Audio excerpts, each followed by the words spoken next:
Hello students, ਅੱਜ ਅਸੀਂ ਬਹੁਤੇ ਸ਼ਬਦਾਂ ਦੀ ਥਾਂ ਇੱਕ ਸ਼ਬਦ ਜਿਹੜੇ ਕਰਾਂਗੇ। ਠੀਕ ਹੈ, ਹੁਣ ਪੜ੍ਹ ਲਈ, ਥੋੜ੍ਹਾ ਸਟਾਰਟ ਕਰਨੇ ਆ ਕਿ ਬਹੁਤੇ ਸ਼ਬਦਾਂ ਦੀ ਥਾਂ ਇੱਕ ਸ਼ਬਦ ਲਿਖਣ ਤੋਂ ਭਾਵ ਹੈ ਕਿਸੇ ਗੱਲ ਨੂੰ ਸੰਖੇਪ ਵਿੱਚ ਲਿਖਣਾ। ਬੇਟਾ ਤੁਹਾਨੂੰ ਇੱਦਾਂ ਕੁਐਸਚਨ ਵੀ ਆ ਸਕਦਾ ਕਿ ਬਹੁਤੇ ਸ਼ਬਦਾਂ ਨੂੰ ਇੱਕ ਸ਼ਬਦ ਤੋਂ ਕੀ ਭਾਵ ਹੈ, ਤਾਂ ਤੁਸੀਂ ਲਿਖਣਾ ਆਨਸਰ ਕਿਸੇ ਗੱਲ ਨੂੰ ਸੰਖੇਪ ਵਿੱਚ ਜਿਹੜਾ ਲਿਖਣਾ ਬਹੁਤੇ ਸ਼ਬਦਾਂ ਦਾ ਇੱਕ ਸ਼ਬਦ ਕਹਿਲਾਉਂਦਾ ਹੈ। ਇਹ ਵੀ ਆਪਣੇ ਆਪ ਵਿੱਚ ਇੱਕ ਕਲਾ ਹੈ ਕਿ ਜਿਸ ਨੂੰ ਸਿੱਖਣਾ ਬਹੁਤ ਜ਼ਰੂਰੀ ਹੈ। ਅੱਜ ਕੱਲ੍ਹ ਹਰ ਕੋਈ ਕਿਸੇ ਵੀ ਗੱਲ ਨੂੰ ਸੰਖੇਪ ਵਿੱਚ ਸੁਣਨਾ ਪਸੰਦ ਕਰਦਾ ਹੈ। ਬਹੁਤੇ ਸ਼ਬਦਾਂ ਦੀ ਥਾਂ ਇੱਕ ਸ਼ਬਦ ਲਿਖਣੇ ਦੇ ਬਹੁਤ ਸਾਰੇ ਲਾਭ ਹਨ। ਇਸ ਨਾਲ ਆਦਮੀ ਆਪਣੀ ਗੱਲ ਨੂੰ ਸੰਖੇਪ ਵਿੱਚ ਕਹਿਣ ਦੇ ਯੋਗ ਤਾਂ ਹੁੰਦਾ ਹੀ ਹੈ, ਨਾਲ ਹੀ ਸਮੇਂ ਦੀ ਵੀ ਬੱਚਤ ਹੁੰਦੀ ਹੈ। ਆਓ ਇਹਨੂੰ ਇੱਕ ਵਾਰ ਅਸੀਂ ਰੀਡ ਕਰ ਲਈਏ, ਫਿਰ ਤੁਸੀਂ ਤੈਨੂੰ ਦੇਖੋ। ਜੋ ਕਦੇ ਨਾ ਮਰੇ ਅਮਰ, ਜੋ ਕਦੇ ਬੁੱਢਾ ਨਾ ਹੋਵੇ ਅਜਰ, ਜਿਸ ਦਾ ਅੰਤ ਨਾ ਹੋਵੇ ਅਨੰਤ, ਜਿਸ ਨੂੰ ਕੋਈ ਜਿੱਤ ਨਾ ਸਕੇ ਅਜਿੱਤ, ਆਪਣੇ ਨਾਲ ਬੀਤੀ ਆਪ ਬੀਤੀ, ਜੋ ਰੱਬ ਨੂੰ ਮੰਨਦਾ ਹੋਵੇ ਆਸਤਕ, ਜੋ ਰੱਬ ਨੂੰ ਨਾ ਮੰਨਦਾ ਹੋਵੇ ਨਾਸਤਕ, ਜਿਸ ਇਸਤਰੀ ਦਾ ਪਤੀ ਜਿਉਂਦਾ ਹੋਵੇ ਸੁਹਾਗਣ, ਜਿਸ ਇਸਤਰੀ ਦਾ ਪਤੀ ਮਰ ਚੁੱਕਾ ਹੋਵੇ ਵਿਧਵਾ, ਲੱਕੜ ਦਾ ਕੰਮ ਕਰਨ ਵਾਲਾ ਤਰਖਾਣ, ਮਿੱਟੀ ਦੇ ਭਾਂਡੇ ਬਣਾਉਣ ਵਾਲਾ ਘੁਮਿਆਰ, ਲੋਹੇ ਦਾ ਕੰਮ ਕਰਨ ਵਾਲਾ ਲੋਹਾਰ, ਸੋਨੇ ਦਾ ਕੰਮ ਕਰਨ ਵਾਲਾ ਸੁਨਿਆਰ, ਜਿੱਥੇ ਮੁਰਦੇ ਸਾੜੇ ਜਾਂਦੇ ਹਨ ਸ਼ਮਸ਼ਾਨ ਭੂਮੀ, ਭੇਡਾਂ ਬੱਕਰੀਆਂ ਚਾਰਨ ਵਾਲਾ ਆਰਜੀ, ਭਿੱਖਿਆ ਮੰਗਣ ਵਾਲਾ ਭਿਖਾਰੀ, ਈਰਖਾ ਕਰਨ ਵਾਲਾ ਈਰਖਾਲੂ, ਪੈਸੇ ਨਾ ਖਰਚਣ ਵਾਲਾ ਕੰਜੂਸ, ਜਿਹੜਾ ਕਿਸੇ ਦੀ ਕੀਤੀ ਨੂੰ ਭੁੱਲ ਜਾਵੇ ਅਕ੍ਰਿਤਕਨ, ਜਿਸ ਦਾ ਵਿਆਹ ਨਾ ਹੋਵੇ ਕੁਆਰਾ,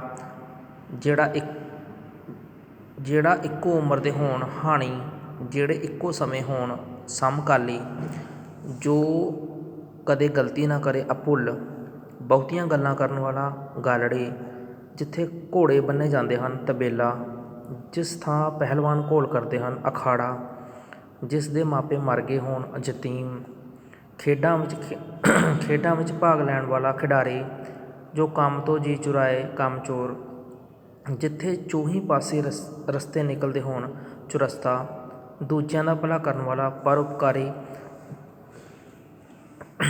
ਜੋ ਕਦੇ ਨਾ ਥੱਕੇ ਅਣਥੱਕ, ਜਿਸ ਦੀ ਔਲਾਦ ਨਾ ਹੋਵੇ ਔਂਤਰਾ, ਜਿਸ ਦੀ ਔਲਾਦ ਹੋਵੇ ਸੌਂਤਰਾ, ਜਦੋਂ ਬਹੁਤ ਦੇਰ ਮੀਂਹ ਨਾ ਪਵੇ ਔੜ, ਜਦੋਂ ਲਗਾਤਾਰ ਮੀਂਹ ਪਵੇ ਝੜੀ, ਜੋ ਜ਼ਖਮ ਹਾਲੇ ਕੱਚਾ ਹੋਵੇ ਅੱਲਾ, ਆਪਣੇ ਆਪ ਨੂੰ ਮਾਰ ਲੈਣਾ ਆਤਮਘਾਤ, ਪਿੰਡ ਦੀ ਸਾਂਝੀ ਥਾਂ ਸ਼ਾਮਲਾਟ, ਜੋ ਗੱਲ ਦੁਨੀਆ ਨਾਲ ਬੀਤੀ ਹੋਵੇ ਜਗ ਬੀਤੀ, ਦੇਸ਼ ਲਈ ਜਾਨ ਦੇਣ ਵਾਲਾ ਸ਼ਹੀਦ, ਸੱਪ ਦਾ ਬੱਚਾ ਸਪੋਲੀਆ, ਕਿਸੇ ਲੇਖਕ ਦੀ ਸਰਵਉੱਚ ਰਚਨਾ ਸ਼ਾਹਕਾਰ,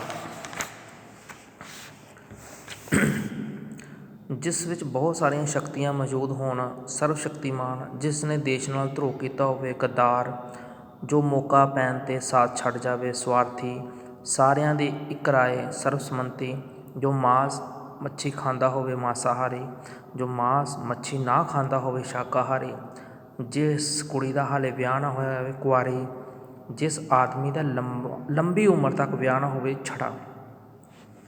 ਅੱਗੇ ਯਾਦ ਰੱਖਣ ਜੋ ਗੱਲਾਂ ਕਿਸੇ ਗੱਲ ਨੂੰ ਸੰਖੇਪ ਵਿੱਚ ਕਹਿਣ ਨੂੰ ਬਹੁਤੇ ਸ਼ਬਦਾਂ ਥਾਂ ਇੱਕ ਸ਼ਬਦ ਆਖਦੇ ਹਨ। ਕਿਸੇ ਗੱਲ ਨੂੰ ਸੰਖੇਪ ਵਿੱਚ ਕਹਿਣ ਨਾਲ ਸਮੇਂ ਦੀ ਬੱਚਤ ਹੁੰਦੀ ਹੈ। ਇਹ ਦੋ ਗੱਲਾਂ ਯਾਦ ਰੱਖਣੀਆਂ। ਨੈਕਸਟ ਇਹਦੀ ਬੈਕ ਐਕਸਰਸਾਈਜ਼ ਆ। ਪੰਜਾਬ ਵਿੱਚ ਰਹਿਣ ਵਾਲਾ ਕੀ ਹੁੰਦਾ? ਪੰਜਾਬੀ। ਹੱਥ ਘੁੱਟ ਕੇ ਕੌਣ ਪੈਸਾ ਖਰਚਦਾ ਹੈ? ਕੰਜੂਸ। ਲੋਹੇ ਦਾ ਕੰਮ ਕਰਨ ਵਾਲਾ ਲੋਹਾਰ। ਰੱਬ ਨੂੰ ਮੰਨਦਾ ਹੋਵੇ ਜੋ ਆਸਤਕ। ਭਲਵਾਨ ਕਿੱਥੇ ਘੁਲਦੇ ਨੇ? ਅਖਾੜਾ, ਅਖਾੜੇ ਵਿੱਚ। ਭਿੱਖਿਆ ਕੌਣ ਮੰਗਦਾ ਹੈ? ਭਿਖਾਰੀ। ਅੱਗੇ ਤੁਹਾਨੂੰ ਕੁਐਸਚਨ ਵੀ ਆ ਸਕਦਾ ਬੇਟਾ ਰਿਟਨ ਵਿੱਚ, ਇਹਨਾਂ ਨੂੰ ਯਾਦ ਰੱਖਣਾ। ਬਹੁਤੇ ਸ਼ਬਦਾਂ ਦੀ ਥਾਂ ਇੱਕ ਸ਼ਬਦ ਲਿਖਣ ਤੋਂ ਕੀ ਭਾਵ ਹੈ? ਤੁਸੀਂ ਆਨਸਰ ਲਿਖਣਾ ਕਿਸੇ ਗੱਲ ਨੂੰ ਸੰਖੇਪ ਵਿੱਚ ਲਿਖਣਾ। ਦੂਸਰਾ ਕੁਐਸਚਨ ਹੈ ਬਹੁਤੇ ਸ਼ਬਦਾਂ ਦੀ ਥਾਂ ਇੱਕ ਸ਼ਬਦ ਲਿਖਣ ਦੇ ਕੀ ਕੀ ਲਾਭ ਨੇ? ਤੁਸੀਂ ਲਿਖਣਾ ਕਿਸੇ ਗੱਲ ਨੂੰ ਸੰਖੇਪ ਵਿੱਚ ਕਹਿਣਾ ਸਮੇਂ ਦੀ ਬੱਚਤ ਹੁੰਦੀ ਹੈ, ਇਹ ਇਹਦਾ ਲਾਭ ਹੈ। ਅੱਗੇ ਆ ਸੱਪ ਦਾ ਬੱਚਾ ਸਪੋਲੀਆ, ਸੋਨੇ ਦਾ ਕੰਮ ਕਰਨ ਵਾਲਾ ਸੁਨਿਆਰ, ਜੋ ਮੰਗ ਕੇ ਗੁਜ਼ਾਰਾ ਕਰੇ ਮੰਗਤਾ, ਜਿੱਥੇ ਮੁਰਦਿਆਂ ਨੂੰ ਸਾੜਿਆ ਜਾਂਦਾ ਸ਼ਮਸ਼ਾਨ ਭੂਮੀ, ਜਿਸ ਨੂੰ ਜਿੱਤਿਆ ਨਾ ਜਾ ਸਕੇ ਅਜਿੱਤ, ਆਪਣੇ ਜੀਵਨ ਦਾ ਹਾਲ ਲਿਖਣਾ ਆਪ ਬੀਤੀ, ਜੋ ਕੰਮ ਤੋਂ ਜੀ ਚੁਰਾਏ ਕੰਮ ਚੋਰ। ਅੱਗੇ ਆ ਮਹਾਰਾਸ਼ਟਰ ਦਾ ਰਹਿਣ ਵਾਲਾ ਮਰਾਠੀ, ਮਿੱਟੀ ਦੇ ਭਾਂਡੇ ਬਣਾਉਣ ਵਾਲਾ ਘੁਮਿਆਰ, ਜਿਸ ਨੇ ਦੇਸ਼ ਨਾਲ ਧਰੋਹ ਕੀਤਾ ਹੋਵੇ ਗੱਦਾਰ, ਜੋ ਕਿਸੇ ਨਾਲ ਈਰਖਾ ਕਰੇ ਈਰਖਾਲੂ, ਜਿਸ ਔਰਤ ਦਾ ਪਤੀ ਮਰ ਚੁੱਕਾ ਹੋਵੇ ਵਿਧਵਾ। ਤਾਂ ਬੇਟਾ ਇਹ ਕੁਛ ਮੇਨ ਸੀ, ਇਹ ਤੁਸੀਂ ਆਪਣੇ ਤਰੀਕੇ ਨਾਲ ਤੁਸੀਂ ਇਹਨੂੰ ਪੜ੍ਹੋ, ਸਮਝੋ। ਇੱਥੋਂ ਤੱਕ ਤੁਹਾਨੂੰ ਜਿਹੜਾ ਪੇਪਰ ਵਿੱਚ ਆਉਣਾ ਆ, ਅਤੇ ਇੰਨਾ ਕੁ ਤੁਸੀਂ ਇਹਦੀ ਤਿਆਰੀ ਜਿਹੜੀ ਪੂਰੀ ਰੱਖਣੀ ਹੈ। Thank you.